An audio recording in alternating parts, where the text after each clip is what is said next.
अपने स्ट्रगल के बारे में कुछ बताइए। मुझे एक्टिंग के बारे में कुछ ज़्यादा पता नहीं था।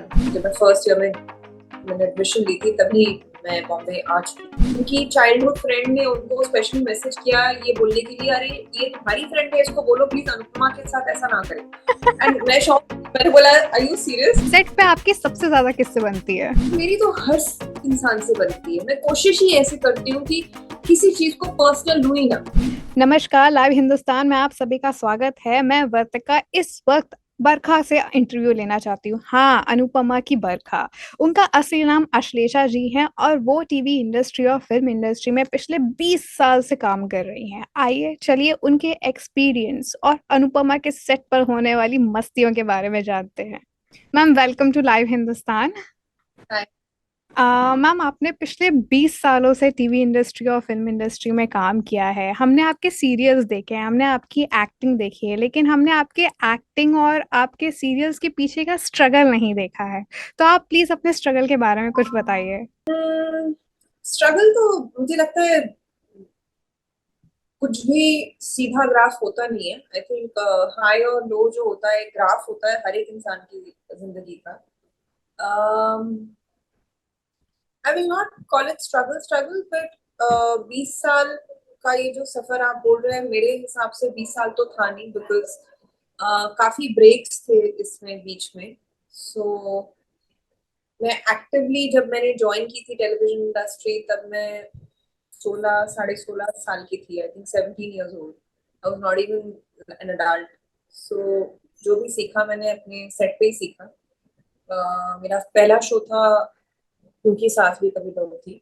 जी। और मुझे एक्टिंग के बारे में कुछ ज्यादा पता नहीं था।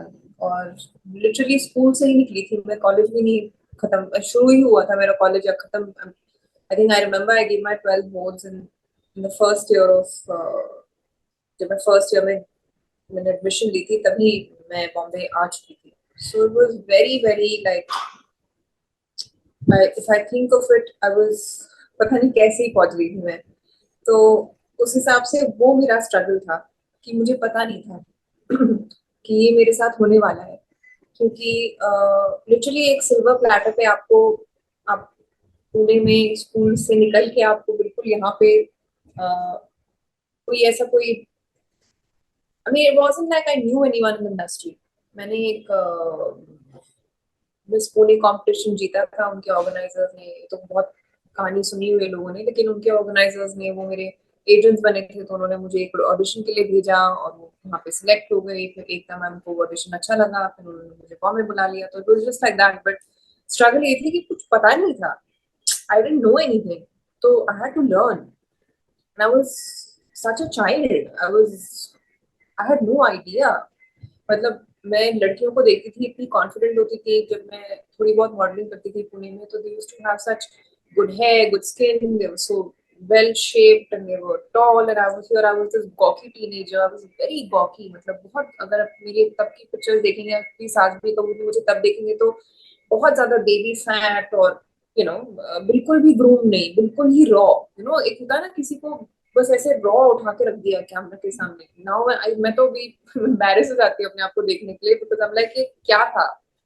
बट हाँ, तो स्ट्रगल मेरी वो थी। स्ट्रगल मेरी ये नहीं थी कि I had to find work.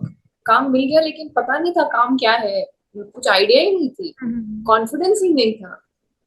तो वो स्ट्रगल थी मेरी, क्योंकि आप एकदम से एक ऐसे शो में आ गए जो ऐसा भी नहीं था कि नया शो था, एक सेटअप शो था और दुनिया का नंबर 1 हिंदी टेलीविजन शो था। दुनिया का मैं कह सकती हूँ, क्योंकि दुनिया भर फेमस था, क्योंकि सास भी कभी बहू थी। तो ऐसे शो में आके इतने दिग्गज एक्टर्स के साथ जो वेटरन्स थे, क्योंकि में उनके साथ में खड़ी कर दी गई थी। और बिल्कुल भी कुछ कॉन्फिडेंस कहो, एक्टिंग कहो, कैसे दिखते हो आप वो कहो, कुछ आइडिया नहीं। तो वो मेरे लिए बहुत एक शॉक हो गया कि मैं ये कहाँ आ गई हूँ। What is destiny doing to me? ये डेस्टिनी वर्ड क्या होता है ये भी नहीं पता था। I was so naive. So struggle मेरे लिए वही थी, बिकॉज आई वाज वेरी, मतलब जीरो कहते हैं ना, 0/, हम्म। उतना कॉन्फिडेंस था, यू नो कि मैं लड़कियों को देखती थी तब मेरे साथ जो गंगा प्ले करती थी शिल्पा हम्म। सत्यानी, उन्होंने पिक्चर कर रखी थी।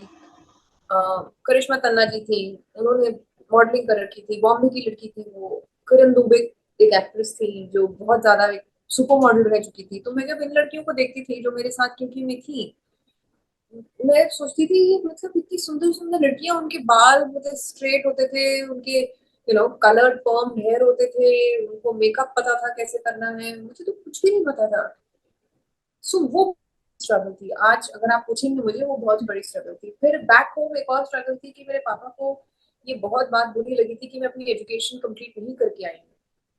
तो उनका था कि ठीक है, you want to play for some time, you play because I was a child, so you like you want to have some fun, but you come back and you have to finish your education. So that was also something that I was dealing with at home, घर पे।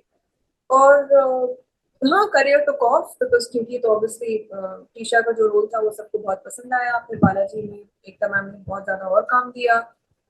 फिर उसके बाद मैंने एक break लिया था 2 साल का। I went back home hmm. To complete my education. उसके बाद में जब वापस आई तो आई डिड अ शो पर 7 फेरे। तो जब आप ये कहते हैं 20 साल का सफर, for me I don't think my real journey was when I was 17 years old. Hmm. Because जब मैं वापस आई when I was 21 22, I think I was 20, yeah, 21, 22. I don't know, sometime between 20 to 22 जब मैं वापस आई और मैंने 7 फेरे लिया, वो शो किया मैंने, I came back being a different person. मेरे को शो भी एक ऐसा मिला जो उस समय का, अगेन उस एरा का एक transforming the face of what Indian television was at that point in time, the concept of Indian television was at that time, to be a part of show as such. और वहां पे जो मुझे लोग मिले, उन लोगों के साथ जो मेरा आगे सफर हुआ, वो फिर स्ट्रगल नहीं था मेरे लिए, वो फिर एजुकेशन था। तो अगर आप स्ट्रगल कहना चाहेंगे तो स्ट्रगल मेरे लिए वो था जब एकदम से मुझे, क्योंकि सास के सेट पे भिजवा दिया था डेस्टिनी ने, लेकिन मेरा एजुकेशन, मेरा फुल जो था वो एक्चुअली मेरा, व्हेन आई केम बैक। तो सॉरी। आपको कभी ऐसा लगा नहीं कि मतलब जब आप एजुकेशन के लिए वापस गई तो आपको मन किया वापस आने का, या आप डर गई थी, या मतलब कि नहीं आपका नहीं, बहुत एक्चुअली ऐसा इतना भी कुछ आसान नहीं था। इट वाजंट लाइक जो जैसे मैं कह रही हूँ वैसा नहीं था। कुछ पर्सनल सिचुएशंस थे जिसकी वजह से मुझे वापस आना पड़ा था, कुछ I don't want to disclose. Okay. Professional भी कुछ मेरे, there were certain professional things because I was not a professional. हम्म। मैं अपने आप को उस दौर के लिए, जिस रीजंस के लिए मैं वापस गई पुणे अपने होम टाउन, उसके लिए मैं अपने आप को ही रिस्पॉन्सिबल ठहराऊंगी। बिकॉज देयर वर सिचुएशंस जिसकी वजह से I had to give up everything and go, and I was not a professional. मुझे प्रोफेशनलिज्म क्या होता है पता ही नहीं था। हम्म। मुझे लग रहा था कि खेल है, ये जो मैं यहाँ पे कर रही हूँ बॉम्बे में, ये जो मैं लोगों के साथ बैठी हूँ, ये खेल है। ये मुझे कॉल टाइम जो मिलता है कि मुझे एक सेट पे जाना है, मुझे कुछ सीखना है, ये खेल है, मुझे कुछ नहीं सीखना था। मुझे लग रहा था कि लाइफ हो गई एक पार्टी। जी। ठीक है, आप एक बहुत बड़े सीरियल में हो, आपको नेम फेम और बहुत सारा पैसा मिल रहा है इस उम्र में।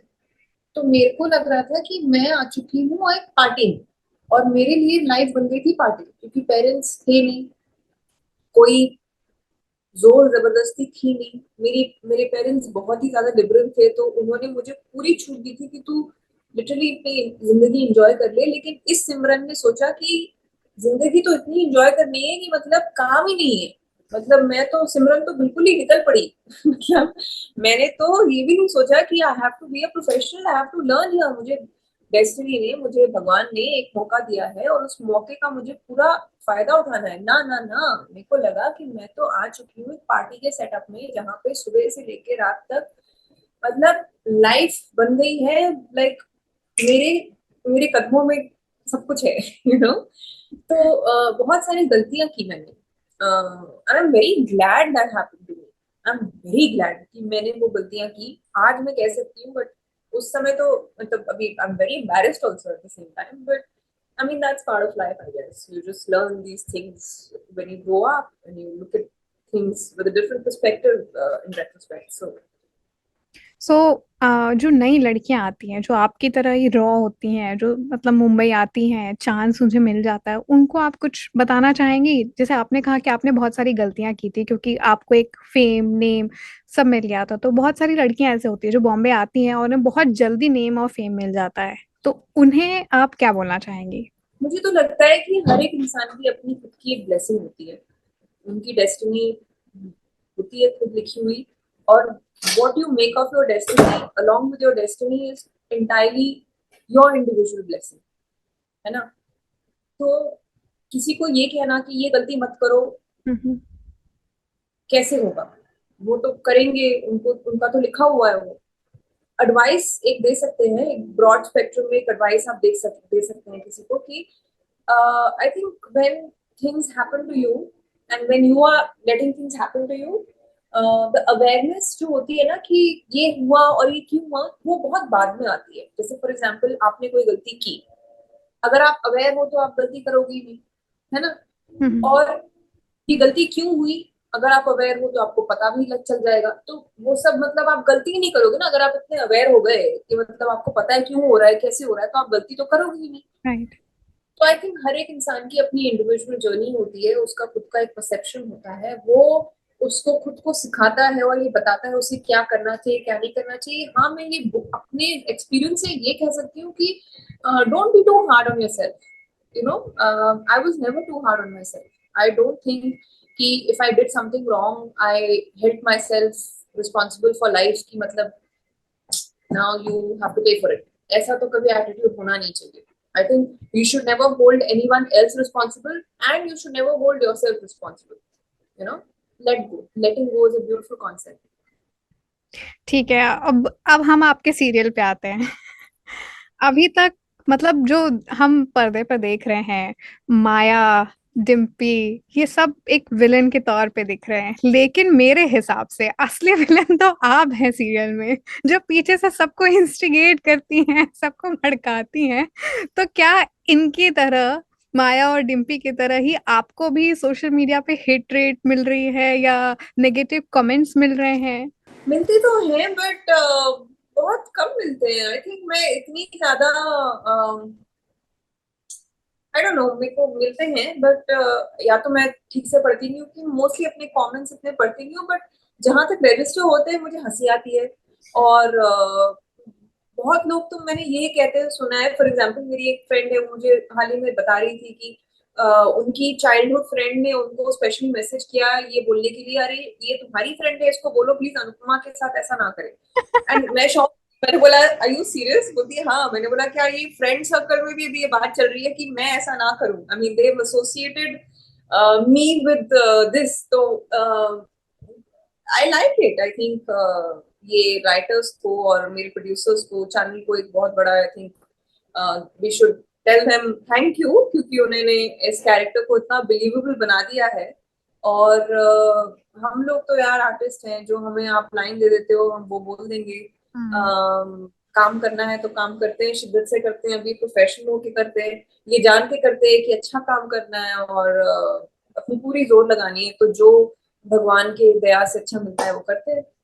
नहीं मैम, मतलब मुझे ये कहना पड़ेगा कि अनुपमा में जितने भी कैरेक्टर्स हैं वो इतनी जी रियल एक्टिंग करते हैं कि जी जी। एक्चुअली लोग उसको बिलीव करते हैं। आप ट्विटर मैं पे जाके मतलब लोग नरेट करते हैं स्टोरी कि आगे ये होगा, अच्छा आगे बरखा ये करेगी, अच्छा आगे माया ये करेगी, अच्छा ये मत करो, ये मत करो, हमारी अनुपमा के साथ ये मत करो। ये आपने बिल्कुल एक्चुअली। सही हाँ की है, हाँ। बिकॉज मैंने मैं और हमारे काफी मेरे साथ काफी सह कलाकार इस शो के, हम लोग ये बातें काफी बार डिस्कस करते हैं कि जहां तक इस सोल की ब्लेस इस शो की ब्लेसिंग की बात की जाए, तो इस शो की सबसे बड़ी ब्लेसिंग ये भी है कि जो जितने भी कलाकार हैं इस शो में, हैट्स ऑफ, हैट्स ऑफ। मजा आ जाता है काम करने में, मजा आ जाता है काम करने में, इतना ज्यादा मजा आ जाता है ना, बिकॉज एक से एक बढ़कर है। मैं चाहे शाह हाउस में जाके बाघ के साथ एक्टिंग करूं, या मैं वनराज जी के साथ एक्टिंग करूं, मदालसा जी के साथ एक्टिंग करूं, मैं मदालसा मतलब काव्या, किसी के साथ एक्टिंग करूं, मुस्कान जो पाखी प्ले करती हैं, जो मेरे जिनके साथ मेरे बहुत सीन्स होते हैं, वो 23 इयर्स की हैं और क्या काम करती है वो, मतलब अमेजिंग। मेरा खुद का भाई अधिक, मेरे हस्बैंड जो प्ले करते हैं रोहित, कितना अच्छा लगता है उनके साथ सीन्स करने में, बिकॉज बहुत ज्यादा गिव एंड टेक है, इतने अच्छे एक्टर्स हैं, इतने। मेरे ज्यादातर सीन्स मेरे हस्बैंड के साथ होते हैं, रोहित के साथ, और बहुत मजा आता है बिकॉज इतने अच्छे एक्टर हैं। जहां तक मैं और ज्यादा सीन्स की बात करूं तो मेरे सबसे ज्यादा सीन्स तो रूपाली जी के साथ हुए हैं। So you know she is a fabulous actress. तो हाँ, बहुत अच्छे कलाकार है हमारे शो में। और आपके मुझे शो। लगता है कि इंडियन टेलीविजन में ऐसे शोज आते रहते हैं कि जो आपको पता है कि इस शो का एक सोल है। एक होता है ना, हर चीज का आपको सोल दिख जाता है, जब सोल दिखता है ना आपको, वो सबसे प्योर चीज लगती है। तो जैसे ऐसे बहुत शोज हैं जो आपको दिख जाता है, हर 2-3 साल में शोज आते हैं जो लगता है हाँ ये जो शो है ना, ये मतलब कमाल का शो है। तो हाँ, इस वक्त वो शो अनुपमा है। हाँ मतलब बहुत, और ऐसे बहुत टाइम बाद ऐसा शो आया है जिससे लोग इतना रिलेट कर रहे हैं ना कि ट्विटर रिएक्शंस पढ़ के मैं हंस हंस के लोटपोट होती रहती हूँ कि मतलब क्या है, कितना कितना भावुक हो जाते हैं लोग। जी बिल्कुल, जी बिल्कुल। I completely agree, I know. मैं आपसे ये पूछना चाहती हूँ कि सेट पे आपकी सबसे ज्यादा किससे बनती है? इसका एक बहुत डीप आंसर है, बिकॉज क्या होता है ना कि जिसमें जो आपको बात कह रही थी मेरे उस दौरान की, जब मैं 17 साल की थी, अ, जो मैंने तब नहीं सीखा वो मैंने वापस आके सीखा। और वो ये सीखा कि कलाकार जो होता है, स्पेशली टेलीविजन में, पिक्चर मैंने एक ही की है, शॉर्ट पिक्चर है मैंने 2-3 की है, but in a broad spectrum an artist is an artist is an artist. So हम लोग हिपीज होते हैं, हम लोग ना कारवां में जो लोग होते हैं ना, एक जगह से दूसरी जगह, वैसे वाले लोग हैं हम। तो बेहतर इसी में होगा कि हम हर एक इंसान से प्यार करें, ये क्योंकि we are all here to make something beautiful. Right. अब वो ब्लेसिंग या लक होता है कि वो सुपर हिट हो या फ्लॉप हो, लेकिन आइडिया तो यही होता है ना कि हम को क्रिएट करें, हम एक ऐसा शो बनाएं, ऐसी पिक्चर बनाएं, या ऐसा कुछ हम नाटक बनाएं जो बहुत अच्छा हो।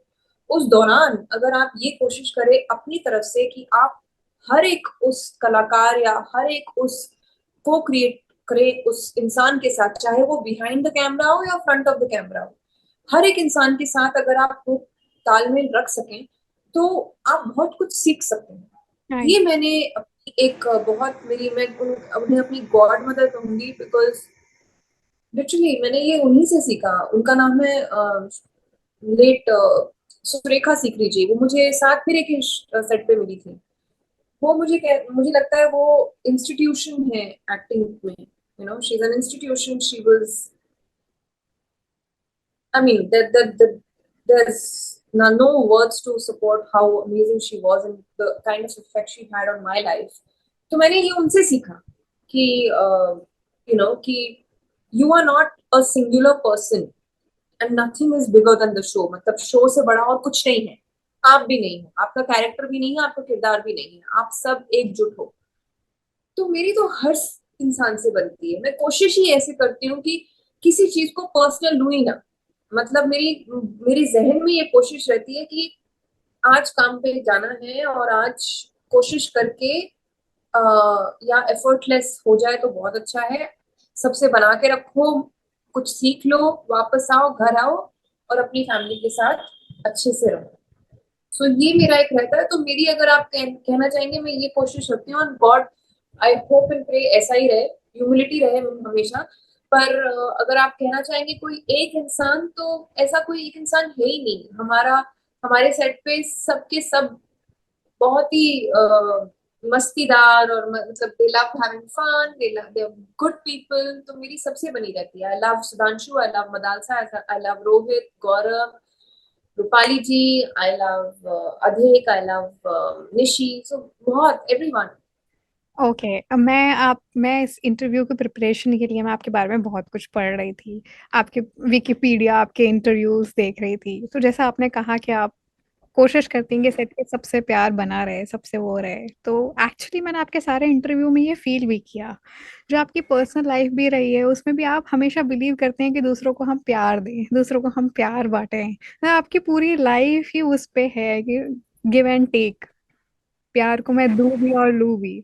सो आपकी जर्नी पढ़ के ही इतना मज़ा आया, तो आपको तो मतलब बहुत ही मज़ा आया होगा जीने में। मतलब लिटरली आपके इंटरव्यूज़ देखने में भी बड़ा मज़ा आया। नो नेगेटिविटी, नथिंग, बस बस प्यार, बस positivity. It was amazing.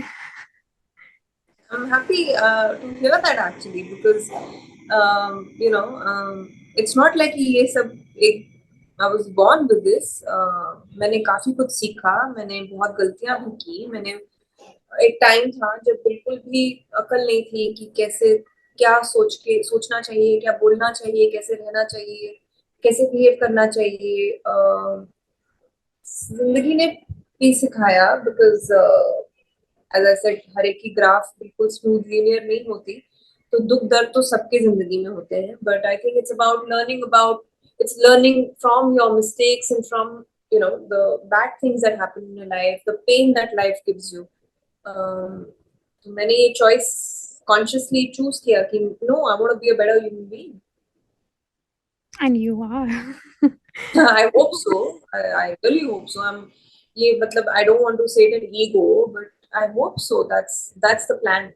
Now famous question, मुझे पता है कि उसका जवाब आप बहुत डिटेल में तो नहीं दे पाएंगे, बट फेमस क्वेश्चन जो ट्विटर पे ट्रेंड कर रहा है कि अनुपमा और अनुज का मिलन कब होगा।